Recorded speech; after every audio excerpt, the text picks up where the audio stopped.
गांव से कुछ ही दूरी पर एक छोटा सा जंगल था। जंगल में एक पुराना परंतु बहुत ही सुंदर शिव मंदिर था। ये मंदिर रहस्यमय था और इसे कर्म का मंदिर कहा जाता था।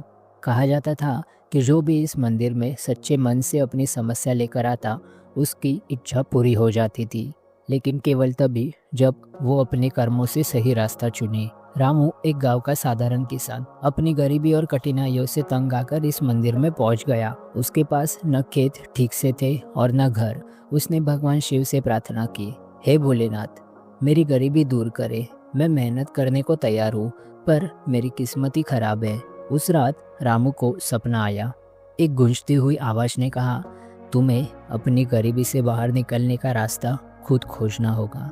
कर्म ही तेरा भाग्य बदल सकता है। अगली सुबह रामू ने ठान लिया कि वो मेहनत करेगा और अपने गांव की समस्याओं का हल खोजेगा।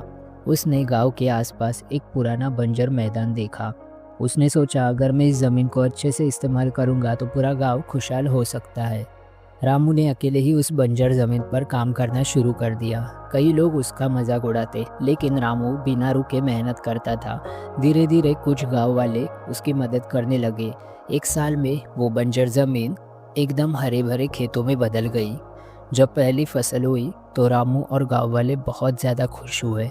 पूरे गांव उसे आदर देने लगे और जब भी पहली फसल हुई तो उन्होंने उसे आदर के साथ सम्मानित भी कर दिया और उसे कर्मवीर कहकर पुकारने लगे। एक दिन रामू फिर से उस शिव मंदिर गया और भोलेनाथ को धन्यवाद दिया। अचानक उसे मंदिर की दीवार पर एक चमकती हुई लकीर दिखी, जिस पर लिखा था, कर्म ही जीवन का आधार है। जब तक तुम कर्म करोगे, भाग्य तुम्हारे साथ रहेगा। उस दिन रामू समझ गया कि भगवान की मदद सच्चे कर्मों से ही मिलती है। उसने अपनी कहानी गांव के बच्चों और सारे लोगों को सुनाई, ताकि वो भी कर्म की महिमा समझ सके।